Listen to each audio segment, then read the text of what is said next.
தனக்கு பிறகு அஜித் தான் அதிமுகவை தலைமை தாங்கி வழி நடத்தணும் அப்படின்னும் அடுத்த முதல்வராக அவர் தான் இருக்கணும் அப்படின்னும் ஜெயலலிதா தெரிவிச்சிருந்ததாக கடந்த அக்டோபர் மாதம் கன்னட ஊடகங்கள் புரளியை கிளப்பினாங்க. இந்த நிலையில இப்போ முதல்வர் ஜெயலலிதா அவர்கள் மரணம் அடைஞ்சிட்டதால அதிமுகவோட அடுத்த தலைவர் அஜித் தான், அம்மாவோட ஆசையோட கட்சி பொறுப்பு அவர் ஏற்பார் அப்படின்னு கன்னடம், மலையாளம், இந்தி, தெலுங்கு ஊடகங்கள் இப்பயும் புரளியை கிளப்ப ஆரம்பிச்சிட்டாங்க.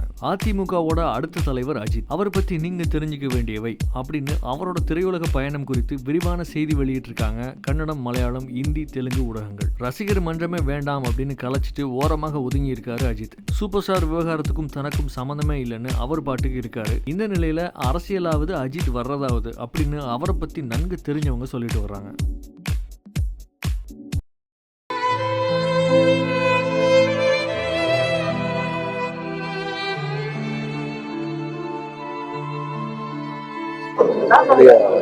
நெருங்கிய நண்பர் மதிப்புக்குரிய ராமசாமி அவர்கள் 1978 அவர்கள் நல்லா தெரியும்.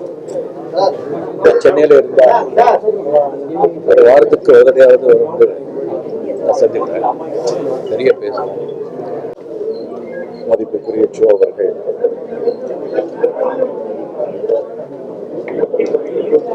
எல்லோரையும் அரவணைத்து பழகக்கூடிய வகையில் ஒரு சிறந்த நட்புக்குரியவராக விளங்கியவர். எதை பற்றியும் கவலைப்படாமல் தன் மனதில் பட்டதை